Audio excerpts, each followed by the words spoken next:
comment agir à son échelle. Donc l'idée, voilà, je suis royaliste, c'est déjà pas mal. Maintenant que je suis royaliste et que je suis très content de l'être, comment agir à mon échelle? Concrètement, qu'est-ce que je peux faire en tant que royaliste? Donc ça va s'articuler sur deux axes. Je vais d'abord m'attarder en guise d'introduction sur les trois dimensions de l'homme. Et nous verrons donc dans un second temps, une fois que nous avons vu ces trois dimensions, concrètement, comment ça se passe. Voilà, donc j'ai enfoncé quelques portes ouvertes pour certains. Si c'est le cas, j'en suis vraiment désolé, en espérant que ça apporte quand même quelque chose à d'autres. Donc les trois dimensions de l'homme, alors c'est pas quelque chose de théorisé, c'est quelque chose qui me semble relever du bon sens, et comme le bon sens est royaliste, tout va bien. L'idée derrière cette présentation des trois dimensions, comme vous pouvez le voir sur le sous-titre, l'enjeu ça va être de développer ses talents propres pour pouvoir les mettre au service de la cause. Donc sur les trois dimensions, donc physique, intellectuelle, spirituelle. Là, il y a 2 semaines, je vous avais expliqué un peu que le royaliste est extrêmement exigeant avec lui-même, que ça demande voilà une certaine rigueur. Je vais enfoncer le clou en disant que le royaliste va viser l'excellence sur ces trois dimensions-là, aussi bien physique, intellectuelle que spirituelle. Chacun selon ses talents propres, selon ses capacités, évidemment, mais le royaliste ne doit pas fuir devant l'effort. Donc trois dimensions, comme vous pouvez le constater.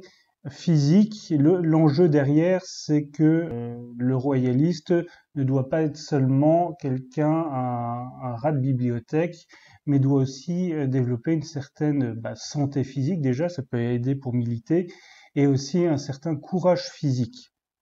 Voilà, être capable de se protéger, de défendre les siens. Il y a un réel enjeu sur ce point-là. Si nous souhaitons avoir de l'avenir et avoir une chance de passer à la vitesse supérieure. Dimension intellectuelle. Donc le royaliste s'affaire donc à développer son intellect et ses capacités de raisonnement. Et évidemment, il va s'appuyer sur la formation, une formation continue. On y reviendra dans un second temps. Et dimension spirituelle.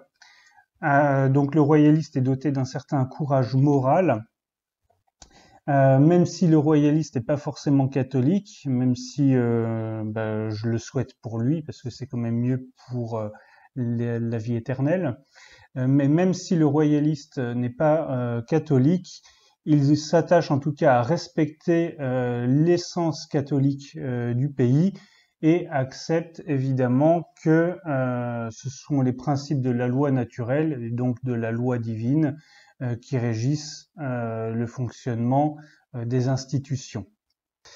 Donc concrètement, qu'est-ce que ça donne? Donc il y a un enjeu lorsque l'on veut agir, c'est de ne pas confondre action et activisme. Quelle est la différence entre action et activisme? L'activisme, ça va être l'action qui a pour fin elle-même. C'est-à-dire que nous faisons du terrain, ou enfin nous agissons simplement pour pouvoir le plaisir d'agir et pour pouvoir dire nous on milite, nous on fait quelque chose. Sauf que, au contrario de la vraie action, l'action ordonnée, l'action va être au service d'un objectif concret et va être au service d'une stratégie. Donc on ne fait pas une action simplement pour le plaisir du devoir accompli, mais l'action a un sens et elle est au service de quelque chose d'un peu plus grand. Il y a donc un enjeu de résister à la tentation de l'urgence. Effectivement, lorsqu'on constate l'état du pays, on a envie de se dire il faut faire tout de suite, il faut aller tout de suite descendre dans la rue. Sauf que c'est pas comme ça que nous allons réussir à vaincre. Il y a vraiment une méthode à intégrer avant d'agir dans l'action et au service d'un objectif commun. Comment il faut faire une fois nous sommes royalistes? Il ne faut pas rester isolé. Il ne faut pas rester isolé puisque c'est le meilleur moyen de déprimer.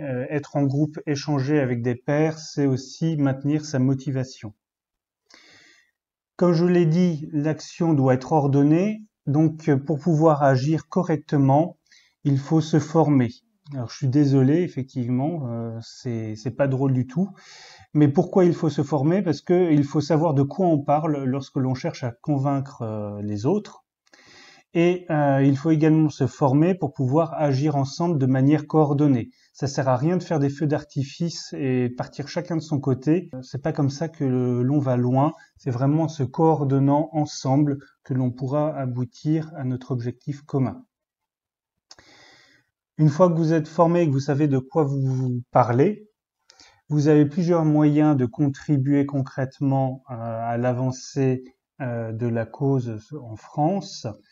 Là, j'ai listé, par exemple, donc intégrer des groupes de travail, s'investir dans le tissu associatif local, intégrer des groupes de travail. Donc, ce qu'il y a derrière, en fait, c'est que je vous invite très fortement à intégrer une structure légitimiste. En France, il en existe deux.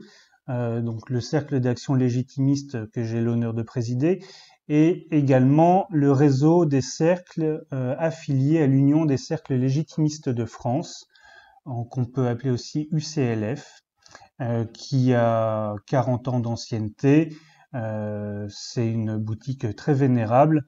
Donc ces deux structures suivent la doctrine légitimiste traditionnelle. Avec ces deux structures-là, vous êtes sûr que vous n'allez pas entendre des âneries. À partir de là, une fois que vous avez intégré une structure, alors pour l'UCLF, je peux pas trop en discuter, en parler parce que je ne suis pas affilié à l'UCLF. Le cercle d'action légitimiste est distinct de l'UCLF, donc je sais que ils ont aussi des groupes de travail. Nous, au cercle d'action légitimiste, nous fonctionnons, nous cherchons à professionnaliser l'action militante et nous fonctionnons en gestion de projet comme dans les entreprises.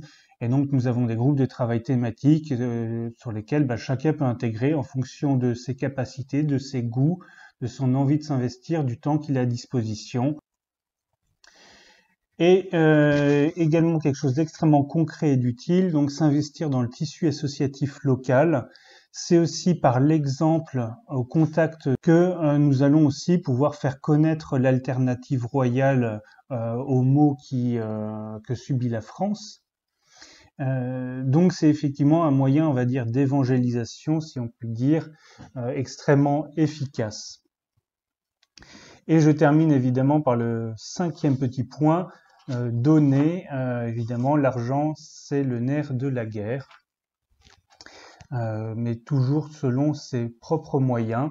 Je ne l'ai pas précisé tout à l'heure, mais également le militantisme doit se faire de manière ordonnée également dans nos devoirs d'État.